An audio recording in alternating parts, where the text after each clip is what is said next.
Hello everyone, and welcome to Earth Archives. If you often find yourself nodding along to emotional videos until your neck gets sore, remember to hit subscribe, give this a like, and share it with that friend who cries first every time there's an argument. Because today's episode is really going to hit home. Let's get straight to it. I'm genuinely curious, why is it that some people cry the moment they get angry? They're not even sad.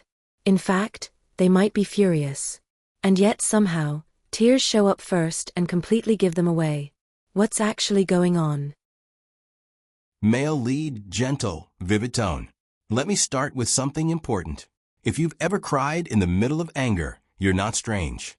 You're not weak. And you're definitely not someone who failed at emotional regulation.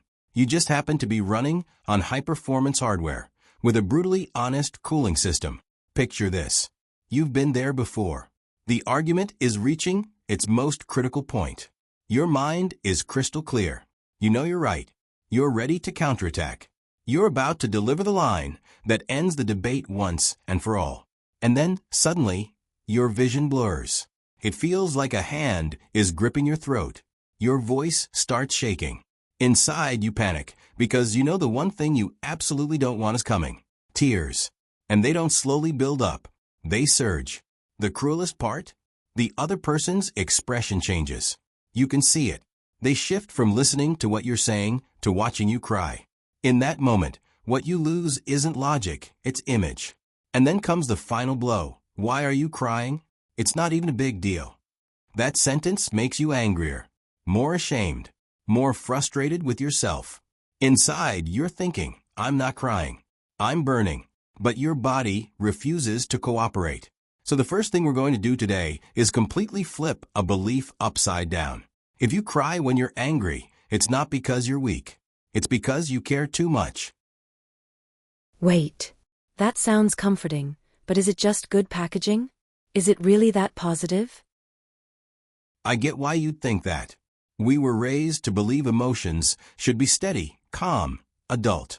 In our culture, crying almost equals losing control. But look at it from another angle. Most people who can keep a perfectly straight face during conflict aren't necessarily more mature. Often, they're only half invested. They've left themselves an exit. If this argument is lost, it's fine. If this relationship ends, it's fine. But you're the kind of person who goes all in when you care. You care about truth, about fairness, about boundaries, about the relationship itself. You're operating at 150%. And any engine that runs overclocked will overheat. Your tears? They're the overheating warning light. So you're saying crying is actually the body helping? Not just helping, saving you. Let's step briefly out of psychology and into physiology. Imagine a marathon runner sprinting the final kilometer. Their body temperature spikes. If it doesn't cool down, they'll collapse. What does the body do? It sweats. No one sees a sweat-drenched runner and thinks they're weak. We think they push themselves to the limit. Crying during anger is emotional sweating. Your nervous system is running at full speed. Heart rate up, muscles tight, focus maxed out. Your brain detects overheating and activates the parasympathetic nervous system to cool things down. Tears are simply the most visible result. But why tears? It just looks like such a disadvantage. Because your body is ancient and deeply devoted to you. I often describe it as an old-school bodyguard, loyal beyond question, but not exactly updated with the latest information. It can't tell whether you're in a boardroom, a living room, or a prehistoric forest. To it, conflict equals life or death danger. When confrontation escalates, its first priority isn't helping you win the argument. It's making sure you survive it. So it deploys an evolutionary ultimate weapon, tears. Recent research suggests human tears contain a scentless chemical signal. When others perceive your tears, their testosterone levels decrease, and the brain regions associated with aggression are inhibited.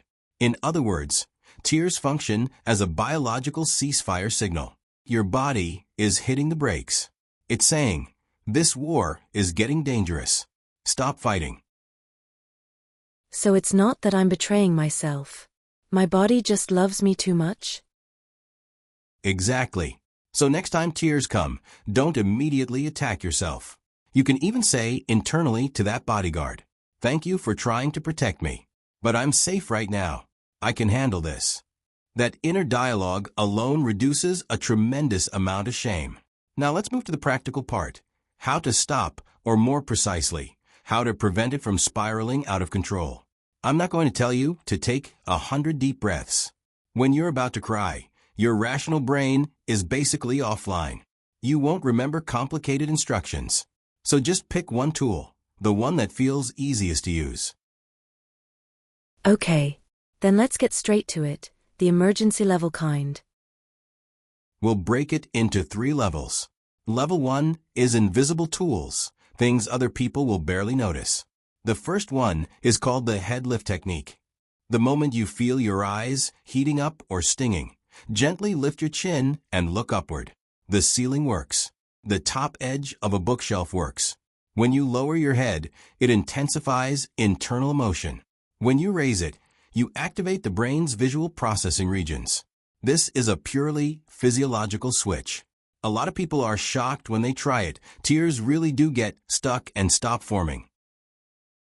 That actually sounds doable. The second is the math technique. Your emotional brain and logical brain share blood supply.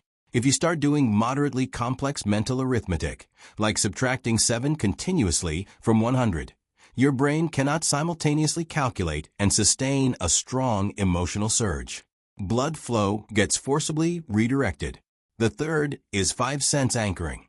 Quickly identify 5 things you can see, 4 things you can touch, 3 things you can hear, 2 things you can smell, 1 thing you can taste.